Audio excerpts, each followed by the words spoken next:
Akce Příroda je program hnutí Brontosaurus spojující dobrovolnickou práci pro přírodu, neformální vzdělávání v ochraně přírody a zážitkový program. Akce Příroda je takový zvláštní projekt který spočívá v tom přivést lidi, veřejnost prostě do přírody nebo do krajiny a přimět je k nějaké činnosti smysluplné, takže je to o té práci. Ale druhá věc je nabídnout těm lidem něco jako program. Něco, co je prostě něčím obohatí, něco, co si odnesou z té víkendovky a nemusí to být jenom jako zábavný zážitek, si myslím, no, mělo by to být spíš něco, nějaká pěkná hra, prostě něco, na co budu vzpomínat chvilku, nějakou dobu, no. Mělo by k tomu patřit i nějaké vzdělávání. Většinou, aspoň tady u nás to tak praktikujeme. Jako já si obecně myslím, že akce přírody je dost různorodá, na každé lokalitě je to něco jiného. Tomáš, tak na začátku to bylo tak, že nenápadná organizace hnutí Brontosaurus, v té době už byla poměrně nenápadná, chtěla dokázat sobě i společnosti smysl svojí existence, tak začala volat lidi k tomu zdánlivě nejvíce nesmyslnému, a to byla dobrovolnická práce pro přírodu. Takové pojďte zadarmo sázet stromky, a to zadarmo, to absurdní pro dnešní společnost jsme tam zdůraznili. No a pak se stalo, že lidi začali přicházet a tím to začalo být zajímavé. No a tak prostě to začalo se rozrůstat, začalo být spousta víkendovek, lidi začali přicházet, bylo jich tolik, že ty víkendovky byly přeplněné. Si vzpomínám v Typíčku v Beskydech, jak čouhali ruce ven z těch potypivou plachtou, protože se tam prostě nevešli. No a tak to byl takový pěkný impuls, že to má smysl. No a pak se to začalo rozrůstat do jiných regionů, nejenom do Beskyd, do Jeseníku a podobně. Pilíře akce Příroda.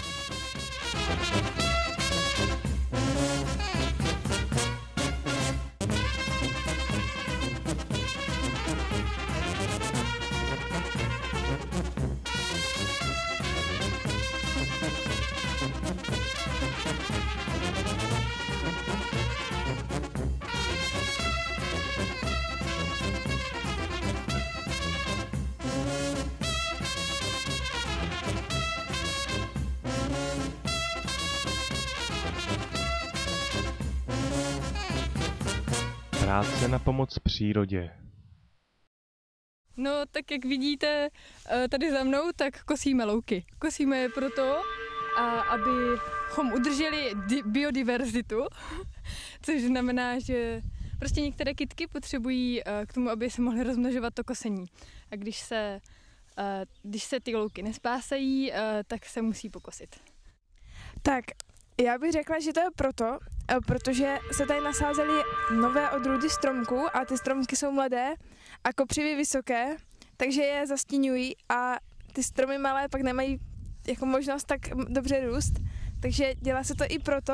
A měl by ten řez jakoby plynule nahazovat na tu větev, která vede tam.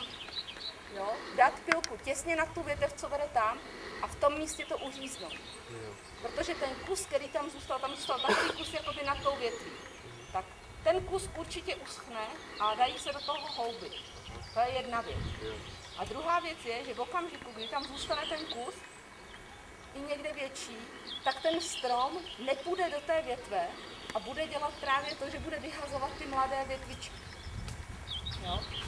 V okamžiku, kdy my mu to tam nenecháme a uděláme ten řez vždycky prostě k nějaké větvi, která zůstává, která je zdravá, tak ten strom jde automaticky do té zdravé větve.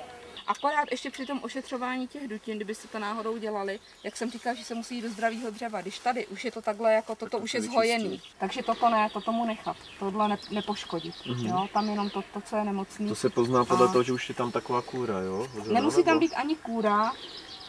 Tady toto, on tam udělá takový jako kulatý, takový dřevo. Ano. Jo, to on tím už hojí tady tímto.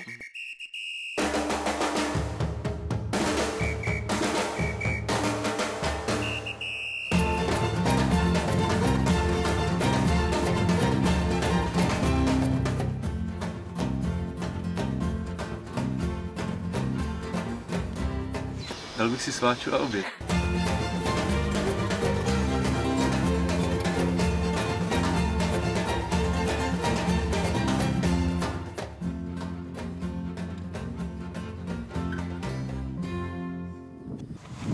tady z té strany se, jak jsem říkal, jako podloží, jo?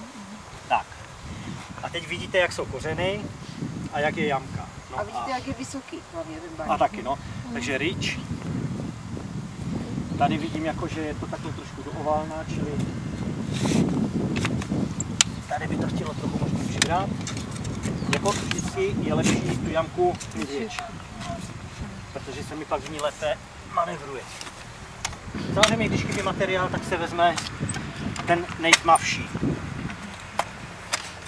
Na všech kráse, protože jak to tam posadíte, tak ono to jako samozřejmě umáčkne. Sunem, tak a dost.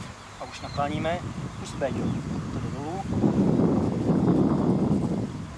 Tu látku naopak vytahuješ.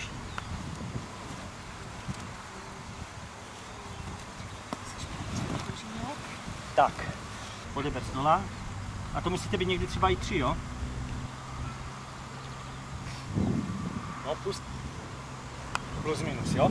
Kdyby byl třeba ze šikma, tak já to nadzvednu a někdo to musí posypat.